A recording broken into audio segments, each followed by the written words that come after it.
Sound financial reporting is vital for the health and success of the house.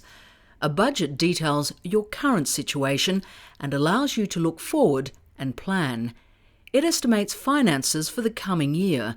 The profit and loss statement tracks spending and income, while the balance sheet lists assets and liabilities and sums up an organisation's financial health. My very first ever board role at the grand age of 22, went to work in a rural community and was asked if I would be on a board at an AGM. So, not much arm twisting, puffed the chest out, ego took over. Yes, that would be great. And at the end of that meeting, I was the new vice president. So not great, knew nothing about them, hadn't seen any paperwork, hadn't looked at their financial situation, and was handed a profit and loss statement. And at the bottom, and this was a little while ago now, at the bottom in brackets it was 20,000. And I didn't know, because I hadn't done commerce at school, that brackets meant a deficit. So the total income of that organisation was only 25,000 a year at the time.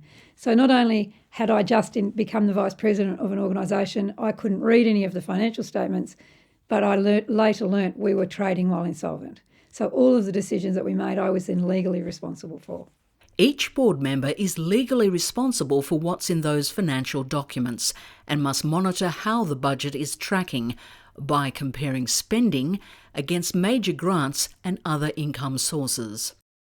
Magistrates and judges have made it very clear that ignorance is not a defence. So saying I didn't know how to read those or I didn't understand isn't enough. You have to be able to demonstrate that you've done your very best to find out about it and to learn about it.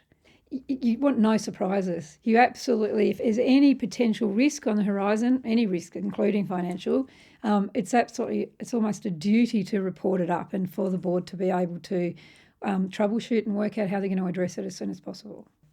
Well, we had a time there where one of our programs was insolvent. We were able to recover that, and now the board looks at the financial reports very, very closely to see which is doing good and which is doing bad. Good budgets are cautious about estimating income and expenses. Previous budgets are only used as a guide. Spending is set in line with the 12-month operational plan, while notes should be made about your assumptions, and there should be a review of the budget halfway through the financial year. So it also helps you account for that back to the people who gave you the money, because you're using public money to do some good in your part of the public, in your community. So it's really important that a budget allows you to do the work that you've said you're going to do, but also then allows you to report back on it to the people who give you the money. We have a huge responsibility, because if we sign off on it and it doesn't work, we're in big trouble. So the responsibility is that we scrutinise that budget very carefully and query, why is this there, why is that there? The payoff from good budgeting and diligent financial reporting is building sturdy foundations for your house and what you want to achieve. At Oakhines, we monitor how we're performing through our board meetings, through our reports. That's something that all neighbourhood houses do, because through our outcomes reporting system, they may seem like chores, but the reports and the planning are a very important part of navigating the future, reporting on achievements and building confidence so that we can continue to do what we want to do. Confidence in our community, confidence in our staff, and to earn the confidence of government and other funding bodies so that we continue to have the resources that we need. We have a program where we teach people that can't get driving lessons, haven't got a parent or that.